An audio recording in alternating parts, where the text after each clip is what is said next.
Sigo cruzando ríos, andando selvas, amando el sol. Cada día sigo sacando espinas de lo profundo del corazón. En la noche sigo encendiendo sueños para limpiar con el humo sagrado cada recuerdo.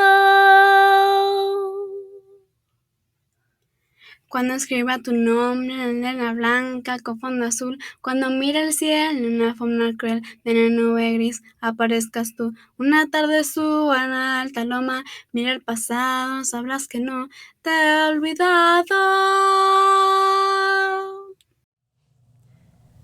Здравствуйте, меня зовут Adrianna. Hello, my name is Adrianna.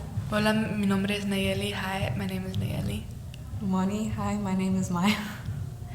Welcome to our cultural identity sort of podcast.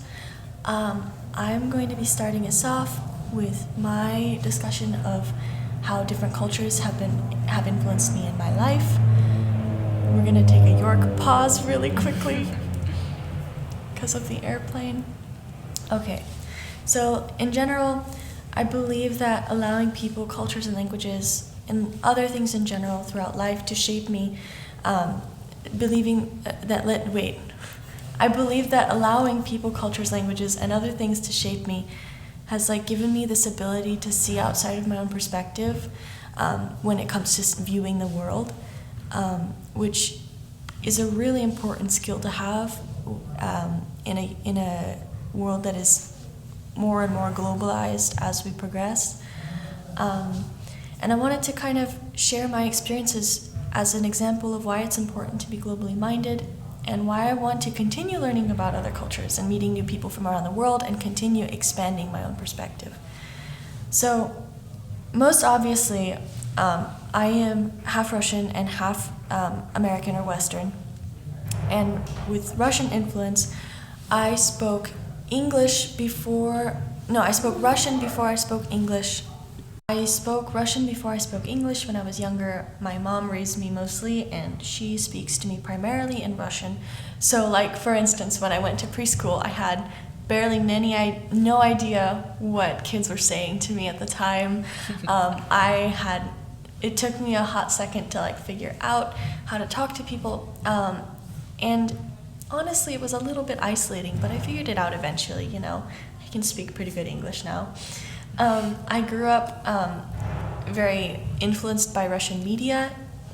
Kids in America often watch Sesame Street, or I don't know what other sort of American media stuff. Just PBS in general. Yeah, that's what I was looking Channel, for. Yeah. I didn't know what it was called. Yeah. I would watch Russian cartoons and movies.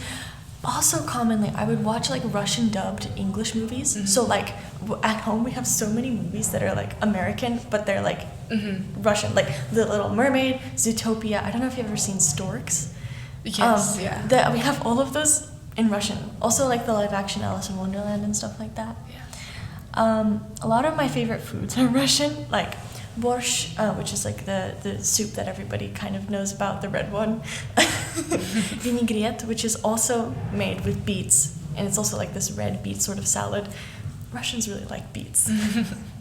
Pelmeni, which are a Russian kind of dumpling, etc. Imagine you're going around doing an icebreaker in first or second grade, and it's what's your favorite food? And I'm pelmeni, and the other kids have no idea what I'm saying. It's an interesting sort of experience. I'm sure you've had it before also. Growing up, I was very influenced by Russian Orthodoxy. I grew up going to a Russian Orthodox church, so I was influenced religiously in that sense. And I also visited Russia a lot to see family, and it was a constant sort of crossing between two different countries and cultures and worlds and borders, because they're both technically westernized countries, but the culture is just on opposite ends of that spectrum. Effects of that, I feel my identity has often been that girl who speaks Russian, because I introduce myself and people find out that I speak Russian, and immediately it's oh, say something in Russian. Mm-hmm. Oh, do you know this? Or I feel there's a lot of stereotyping around it, which makes me a bit anxious. Mm-hmm. it's definitely like a part of my identity, but like speaking the language isn't the entirety of it in a sense. Yeah. And then there's like American influence, obviously, speaking English with my dad, and also like classmates and like peers and teachers and stuff like that. This specifically speaking English with my dad emphasized this sort of cultural divide, because my dad doesn't speak Russian and my mom only speaks to me in Russian, so it's constantly switching between these two languages in my household. And with my sibling I kind of go back and forth. Sometimes I speak English, sometimes I speak Russian, but it's like this, it's very separated from me in a way, and that was a bit difficult, not quite realizing that, but still like trying to work with that in a sense. Watching English movies that we borrowed from the library, for instance, and stuff like that. I think that's where I was introduced to more like stereotypically mainstream media movies and stuff like that. But also this meant that I usually wasn't up to date with like shows or movies that people were usually watching, so there was like this cultural sort of separation as well. And it also applied to things like video games. This is a little bit of a side tangent, but like I remember I was introduced for the first time to Just Dance in first grade when I visited my friend's house, and we played it like one time and I was like, oh my god, this is amazing. I've never done something like this before. I was like addicted. I didn't want to do anything else during the play date. Same thing happened when I was introduced to Minecraft in third grade, and I was like, oh my god, what is this? And it was like at a Minecraft themed birthday party of one of my friends, and all I wanted to do was just play Minecraft on her iPad. Aww. I didn't want to do anything else. It was interesting. I feel like American media and American culture, or I don't know if there's even such a thing as American culture because it's such a mishmash of stuff, but like American mainstream ideas and stuff like that have affected like my worldview, because I went to school in America. My first language is now English instead of Russian. And like a lot of the ways that I act, dress, or like speak is like Western influenced. Yeah. And then there are a couple of other cultures that have also influenced me in a way.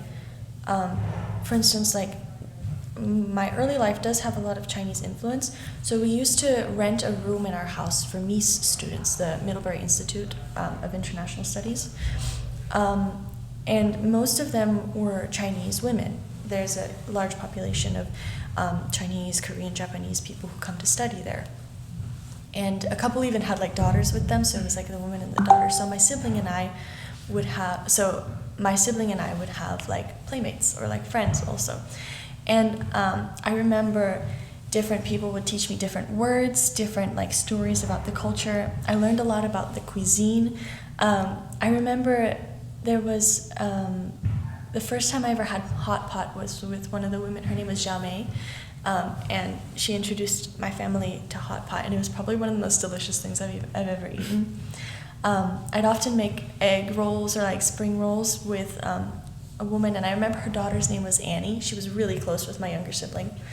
One of the first women who lived there, her daughter Olivia, taught me how to use chopsticks when I was like in first grade, and I still use that technique now.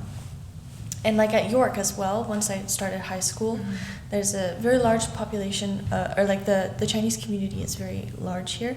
And like my best friend is an international student from China, and she tells me a lot about the culture and like her experiences there, and tells me stories, and she gives me really yummy Chinese snacks also. And then there's French influence, which began actually also from another woman who stayed with us when she was studying at the Middlebury Institute, and she was studying to become a French to English translator. She lives in France now, actually, just outside of Paris. She and my parents like inspired me to, because my parents also speak a tiny bit of French, inspired me to like study the language at York, which then led to me studying French for 5 years. And I think it's almost on the same level as my Russian. I start gauging this when I begin responding. So like when someone talks to me in English, sometimes I'll respond by accident in Russian. And I'm sure you do that with like other languages as well. And I find that I've begun doing that with French as well as Russian, because I do that with Russian all the time, but I've started doing it with French, and I'm like, yeah, that kind of indicates my fluency is getting a little bit better. It's a little bit trippy sometimes. And then also visiting France and experiencing the culture firsthand, the language, falling in love with like the rich history, and realizing how much Europe in general has to offer me in the terms of like ancient history and stuff like that, which is one of my passions. And although at first, specifically with like Russian and English, there was like this cultural divide of sorts that I felt, I definitely feel more, now that I've realized it, I can say, okay, it doesn't have to have a divide. I can take all of this cultural influence and mash it all together into what I see as my own perspective. And I enjoy learning what people have to share with me about their cultures and languages, no matter how small, whether it's how to make egg rolls or how to use chopsticks, or if it's listening to a French tour of like some historical building in France or something like that, or visiting family in Russia or something like that. All of it has something to teach me in a sense, and I enjoy receiving that knowledge. And I realize the value of having these different perspectives of the world, especially as the world becomes more globalized. Being able to understand other people's perspectives kind of gives me a method of communication with them. I understand them, and it's easier for me to communicate with people in general. And it helps me be a more like open and non-judgmental person in a sense. And I want to continue expanding it so I can continue learning about different places around the world, about different people, learning about people's stories, hearing people's stories. And I just wanted to share my thoughts on this because I feel like it's important for everyone to be able to experience like hearing someone else's story, hearing about someone else's cultural experiences, about someone else's life, because everybody has something to share and something to teach you in a way. Yeah. So my topic is linguistic identity, and to kind of start off with a definition, linguistic identity refers to a person's identification as a speaker of one or more languages. So I grew up Mexican American, and a lot of my childhood was spent with my grandmother, who spoke primarily Spanish. My parents traveled a lot for work, so she was often the one picking us up from school and like hanging out with us till 6 or 7 in the evening when my parents got back. And growing up, I would like go and run errands with her and kind of accompany her to like the grocery store or sometimes to doctor's appointments. And even at that young age, I was helping her to kind of translate from English to Spanish. And I was noticing more and more as I did this that there weren't really any resources for her to be able to understand this information on her own. Like, she needed me as her crutch, and that wasn't her fault necessarily. She grew up in Mexico on a rural ranch. She had a 3rd grade education. She came to the States through the Bracero program when she was 16, and she started working in the fields immediately. So she only had up to that 3rd grade education, and she didn't really have a ton of language skills, but of course over the years of living here she developed them more and more, and she was able to communicate some basic things, but kind of expressing herself in more serious ways, like, okay, well, this is how I'm feeling, and being assertive in that manner. She didn't have that sort of grasp on the language. So I think as far as my experience growing up, that's more of a first generation kind of experience where it's something my mom and her siblings would have done for my grandmother, but because I spent so much time with her, I was also doing that too. And I think that's what kind of was my introduction to this whole idea of linguistic identity and what it means to be multicultural, to speak more than one language, and to navigate a country that relies so heavily on English. So I think something else that I did here at York with kind of expanding that or exploring language more is I took a global cinema class, and almost every movie we saw was in a different language, whether that be French or Italian or Spanish, or we saw one in German, I think. And that was also like, I was like, okay, these other cultures are producing movies and they have stories as well, just like American media, right? And I think in the States, we don't do a good job of incorporating that as much. Like in the movie theaters, we show primarily American movies, whereas I took a trip to Germany last summer to study Berlin, and they were playing American movies in German, and they were playing German movies in other languages because they have such a big population of just everybody, it's such a diverse city. So I think just this has kind of led me to kind of question why the States is so behind, especially because another thing I noticed abroad, we stayed with host families, and my two oldest host siblings, their names were Frederick and Merle. They were 10 and 9 years old. They spoke fluent German and fluent English. That is unheard of almost in the United States. It's very rare. You have to be born kind of into that other culture to speak that other culture's language. Like where you were saying. I think all three of us, yeah. That's why we speak more than one language, yeah. Is because we were born into it. Right. So, and their mom, she did like, she learned English in school in Germany, and she came to the States to study, so I think she was able to kind of help them with that too.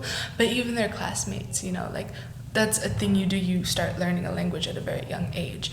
And they were getting ready to go on to learn their first language, and they were like, well, French or Spanish. And, so it's just, they had very already global kind of experiences in a way at a very young age. And in the States, we don't start learning a second language till high school. And even then, we study it for 4 years, and then we never use it again because there's no need for it. So it's like, it feels like such a waste. And I think that especially in a post-COVID world where now you're scanning menus for you're scanning a barcode to access a menu at restaurants, you can easily have that menu translated into Tagalog, into Spanish, into German, into whatever other language you might speak, right? And it's so much easier now with that method than having to print everything out. So it's just another reason of, okay, why aren't we more on top of this, and why aren't we starting to do this more and more and incorporate other languages? I was researching some statistics, and the majority in the 2019 U.S. Census, the majority of U.S. citizens did state that they spoke primarily English. It was about 76%, I think. Oh, wow. But that still leaves 60 million people who speak over 300 different languages, including Spanish, Indo-European languages, Asian and Pacific Island languages, and then they have a category called all other languages, including Uralic, Semitic, Arabic, Hebrew, the languages of Africa, Alaskan Native, and Native American and Indigenous languages. Wow. And so, that's all in less than 30% of our population? Yes. That's crazy. And that's not even including people who speak primarily English at home and another language, right? So it's just, as citizens of the United States, we have language diversity, but that is not being recognized by how our government is handling information brochures and how we are experiencing media and entertainment. So I've also done a lot of work with my aunt. She has a consultation company, and I work for her as a translator. And she's done a lot of needs assessment surveys in Monterey County with a Spanish-speaking community here about access to adult education, access to mental health services, and she also has held groups of just in Spanish to get the same information that's given to parents who speak English to parents who speak Spanish. So recently it's been one about absenteeism, and it's okay, well, do you feel supported by the administrators at your school when your kid is absent? Do they call you? How does that work, right? And kind of getting their opinion on stuff, and having their voices be heard is really important. But I remember during one specific interview that I was translating, this woman, it was on the topic of adult education, and this woman was saying how in Mexico, she went to college and she got her nursing credentials there. But because of like laws, or I'm not sure exactly what was the issue, but that education didn't transfer here to the States. So she had to learn English, and she had to retake all the classes she took in Mexico to get her same nursing credential here. So that was just like, for what, you know? It's like undervaluing education outside of the US. Yes. It's this, I feel like I've seen that in like university education systems where it feels like getting a degree in the US is higher than getting a degree somewhere else, and that's not great at all. And that's what Hannah was saying about studying here in the States. She's more likely to get a job in China with an American education. That's kind of messed up. It is. Not kind of messed up. That's really messed up. Yeah, and it's just there. You know, we don't have. The U.S. does not have an official language, right? Right. Kieran was talking about that yesterday. Yeah. We do not have an official language. The de facto one is English because colonization, right? But we have had such a rich history of immigration apart from the people who came from Europe with Columbus and everything, right? And I just feel like, especially in California, I think Ryan was saying that Kieran was saying how we have the biggest population of Latin Americans. 30% of our population in California. Yeah. And there's 40 million people here. Yeah. That's a lot of people. That's a lot of people. So even seeing that translations done in Spanish are only done where it's absolutely necessary, like in emergency rooms, is kind of jarring and kind of shocking and really sad. And I don't know, this whole experience with being abroad and kind of seeing the different attitude that, like Germany, and I also visited France and Puerto Rico, the different attitude they have towards language is so unfortunate when I put it in the context of like America, and I see how we're like, you're in America, you speak English. Why English? Why English? Why English? So my topic was about where are you from, and I think for most people they don't think twice about this question because you say like, oh, I'm from California, or like America if you're talking to someone outside of the States. But for me personally, I've grown up in so many different cultures that it's become like a challenge to answer that question. I think I always joke with my dad because he always says to me like, oh yeah, we tried our very hardest to confuse you guys, me and my sister, when you guys were younger. And I'm like, well, you definitely succeeded. Because my dad is from India, my mom is from El Salvador. I've grown up in Africa basically most of my life. And I mean, what you were saying about growing up with like the American TV shows like PBS and all that, so I grew up with PBS. So it's been very confusing because I've had like all of those cultures mixed in with each other, so those four, and trying to figure out my place in them. It's like when you hear that quote of like, you're not like enough to be part of one culture, but you're not enough to be in part of another. Yeah. And like, it's like being in a limbo almost. Like in this like little, there's like a description where somewhere in southwestern United States there's like a spot where you can stand where 4 different states connect. It's like being there in this little spot where everything kind of connects, but you don't know which direction to go in. Not Western enough to be American, not Latin enough to be, it's like okay, so I can just start with like American. Like, I would consider myself American because like I was born here and like I do have some of that culture that I grew up with, but like I wouldn't say I'm like American enough to be fully American. Because, like, I get that. When I moved here back from Africa, then I had a huge culture shock because I also came during the pandemic, so it was like slowed things down a little bit, but it was this really odd like other limbo, I don't know, but yeah. And then like my dad is from India. I do not speak Hindi or any of the other languages, so and I haven't really grown up with any of like the festivals or other cultural events and like beliefs. Like my grandmother used to tell me lots of stories when I was younger about like different beliefs and like the mythologies, and I love that. That's So cool. I have that knowledge, but I don't really know any of like the festivals or things like that. So I remember going to, oh, I don't even know how they're related to me. So they're like my second cousins or something, and I went to their house for Diwali. What is Diwali? It's like the festival of lights. So that's it's so like cool. the typical thing where you see like the little diya. That's what my sister is named after. Oh. Like the little light, and you put it In the in the water. Yeah. That's like the typical thing. Oh, Yeah. that's cool. Yeah. But the thing is, I was talking to my other family members, and they were explaining like all the different beliefs behind it, and I was really fascinated by it, but I was like kind of sad at the same time because I wish I had learned that and been a part of it when I was younger. But there was no like real community, Indian community that would celebrate that kinds of things when I was young, so I didn't really grow up with it.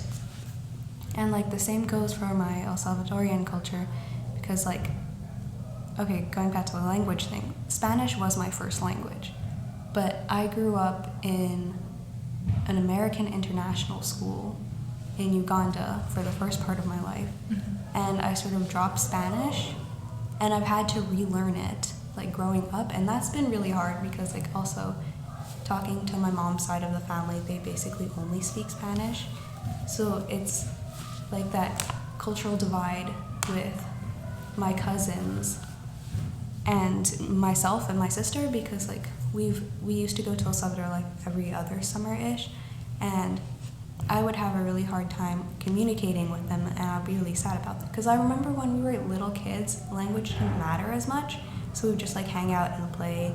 But as we grow up, we sort of like grew more distant, and like I barely talk to them now, which makes me pretty sad. But I don't know, I've grown to really love my culture. And then growing up in Africa, it's always kind of, I love telling people about like my experience there and where I've lived there, but like I can't really say I'm African because like people will get offended by that, but like that's where I've grown up most of my life. So I grew up mainly in Malawi, which is like central southern Africa, and then Zambia and Uganda. And it's really funny when people ask me, so when I was a kid and I used to come back here to the States during the summer, kids would ask me the most randomest questions. Like I remember this one kid asked me, oh, have you ever been to Wakanda? And I'm like, no, Wait. But I remember joking about that because like, I mean, they're kids and they're curious, and it's like what they've been fed through social media. Yes. But it's also sometimes made me really mad that like parents or like other people don't help them. It's Teach the them. Western Yeah. concept of Africa. Yeah. Yeah, yes. Yeah. Yeah, like another kid asked me, oh, so do you ride like elephants or lions to school? I remember getting asked that question. My German host sister a couple years ago said that someone in her class genuinely asked her if they had cars in Germany. Volkswagen is a German car company. Exactly. It's so scary to think that those kinds of people are real. I remember going in an Uber home one day, and there was the driver, she was this really nice lady, and I told her I'd grown up in Africa, and she was really nice about it. She was like asking me how it was like there, and she's like, yeah, I remember like in the media I've grown up with like all this like, oh yeah, elephants, safari, lions, it's wildlife, but I want to hear your story because that's all I've been fed. And I was like, oh my gosh, yes, thank you. That's a level-headed person Exactly. right there. And I was like, can't just everyone be like that? Like have that curiosity, know your ignorance, and then be curious. Yeah. That's a quote. That's a quote right there. Maya 2023. Yeah. But it was really funny because I was telling her about Zambia, and I always like find it funny getting people's reaction of my stories of Zambia, because Zambia is a lot more city-like than here. Yeah. Than the literal states. So there's way more construction. There's so much traffic. There's like huge buildings everywhere. I don't know. It's like New York, but yeah, a country. yeah. It's like the epitome of urbanization. Mm-hmm. Yeah. So it's like that lady was really surprised when I told her that, because she was like, "Dang, I would not have expected that." But like, yeah, and I always sort of think of, you know, that TED Talk that they make us watch every year. Yes.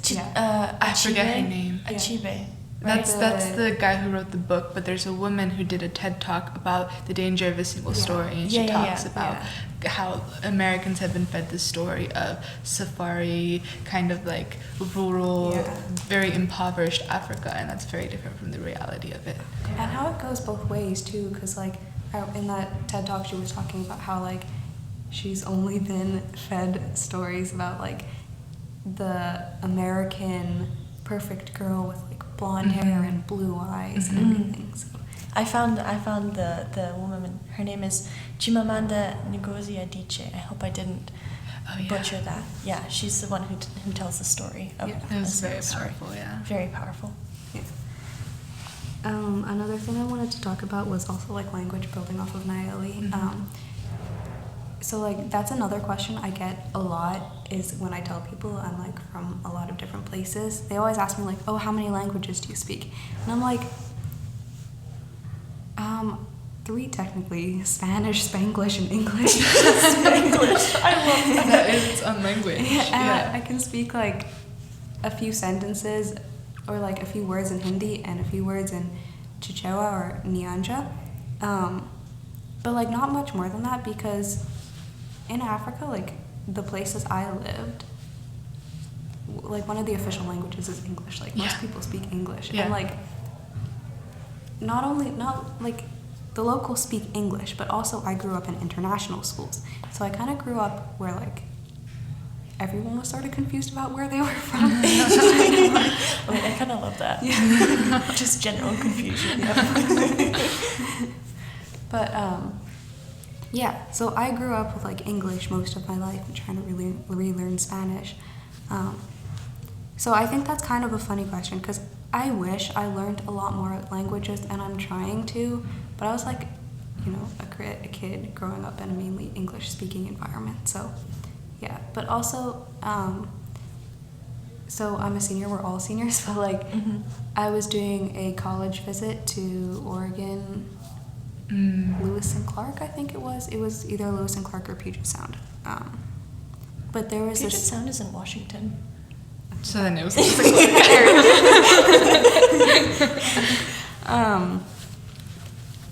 but yeah, and because whenever I think about going to a college or like doing anything, the first thing I think about is diversity and like that environment of like welcoming and like being curious about different people.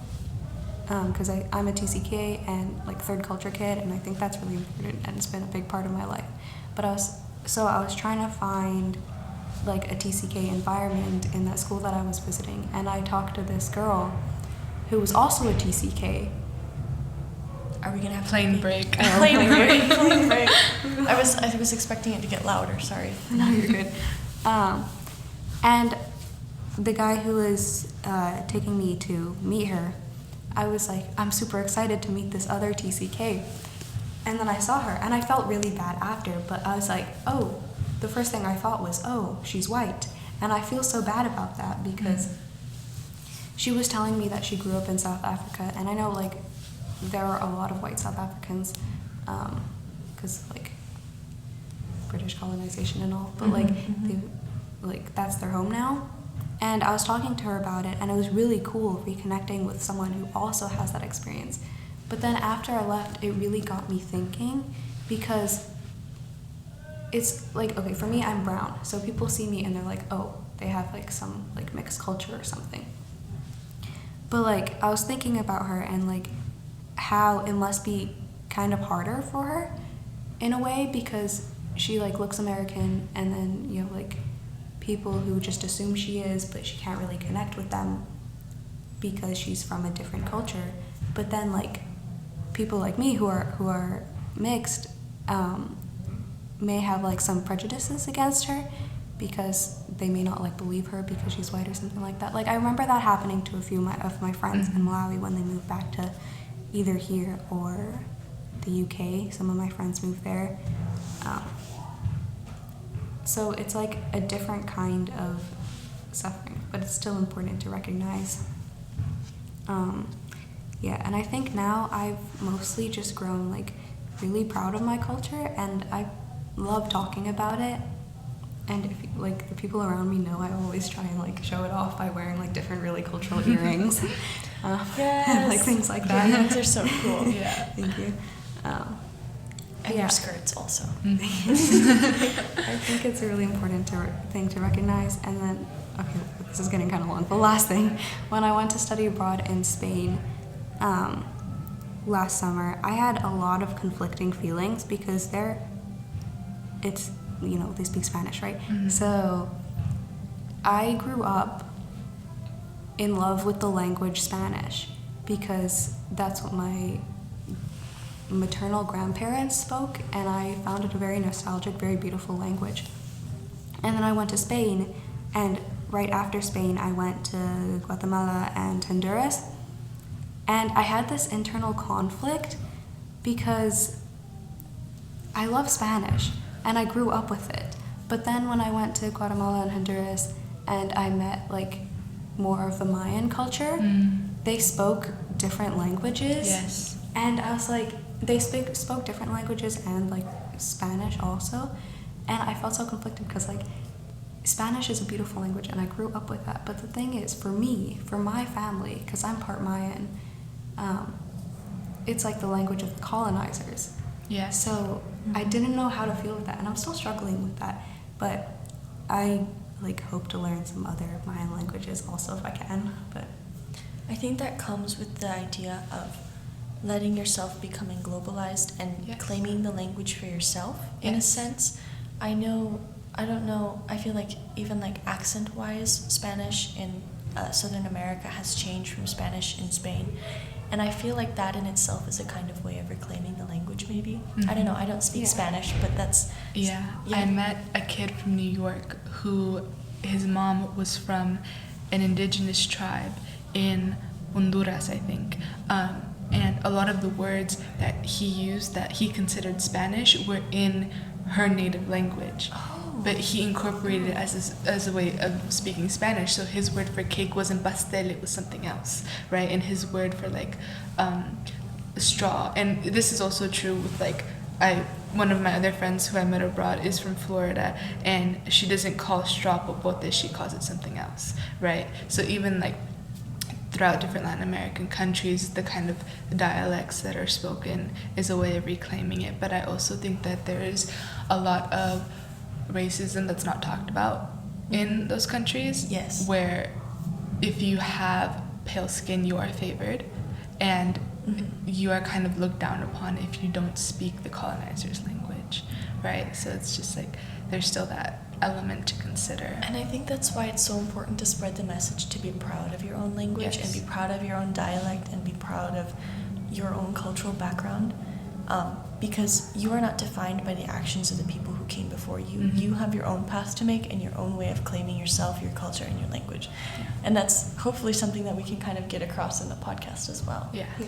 I just wanted to really quickly make like a couple of comments. I have you finished? Yeah. Okay, I think we can probably like move into sort of like a question thing if we'd like to. I don't have any questions currently, but I just have like a couple of comments. For you, when you were talking about globalization, Nayeli, and language abroad, I think that's something I also observed in France because like both my host mom and my host sister spoke perfect English. My German host sister spoke perfect English. And I think part of my journey towards expanding my perception of the world and my perspective, part of that, I feel the need to leave the United States in order to become more globalized. I want to be somewhere that is more culturally diverse, has more to offer me than the United States. Yeah. I think that as a country, we're moving away from, in a lot of ways, not in every way, but kind of the idea of, the 50s housewife baking apple pie and the husband coming home to the golden retriever and the white picket fence, right? It's scary. Right. But in a lot of ways, we are still behind, language being one of them, and just kind of our attitude towards identity in other ways. Also, I think we're not all on the same page with that, and that's making it difficult. And I don't know if everybody, even in other countries, is on the same page, but just kind of food for thought, I guess. That's where communication comes in. That's why I feel like it's so important to learn as many languages as possible, understand as many people as possible, to communicate and be on the same page. Yeah. And I also wanted to make a really quick comment on something that Maya said, where it's like she identifies with being African, but she feels like she can't say that because people would get offended.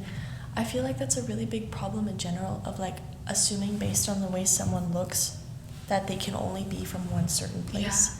Yeah. It's like, go ahead. It's like what makes you African, you know? You experience the culture, you experience the people, the language, the customs. Isn't that enough? It's being a part of the culture, being there, experiencing it. Basically what Nayeli just said. I'm just repeating what you're saying. Yeah. That's the important part, not one's appearance. Yeah. I think we're gonna have to take a plane break.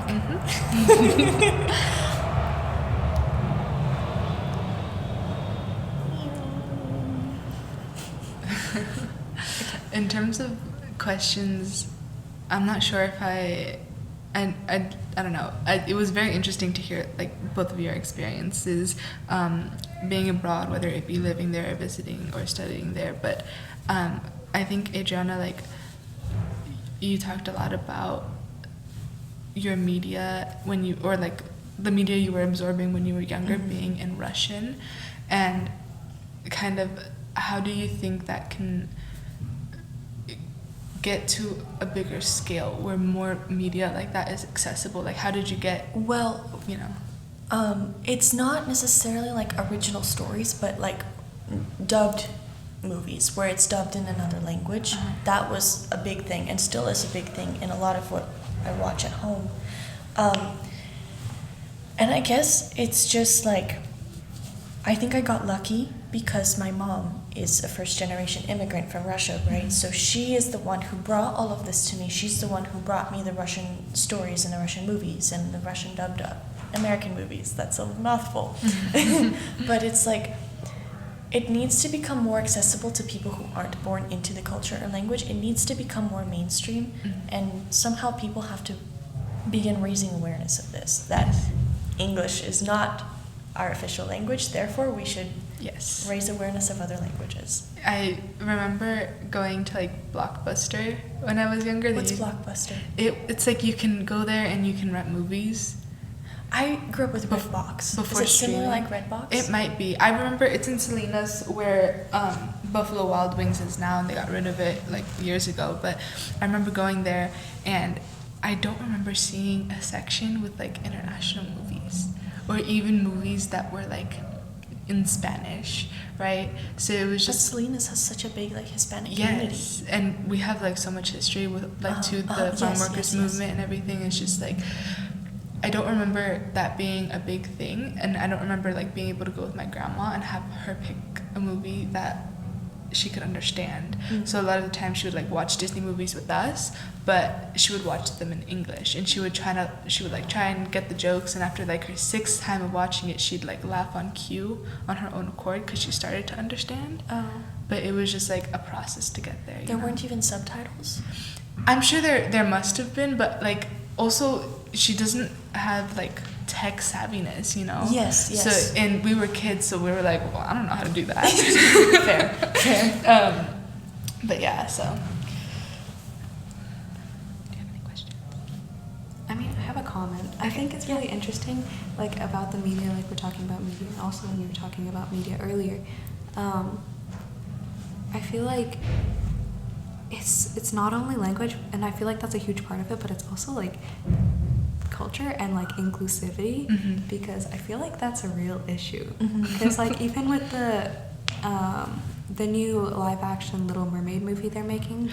I'm so excited for that. Yeah, but I'm it's excited like for it. It's really controversial. Yeah. Yes. But like they're making Ariel. It's a African American actress playing her, right? Yes. So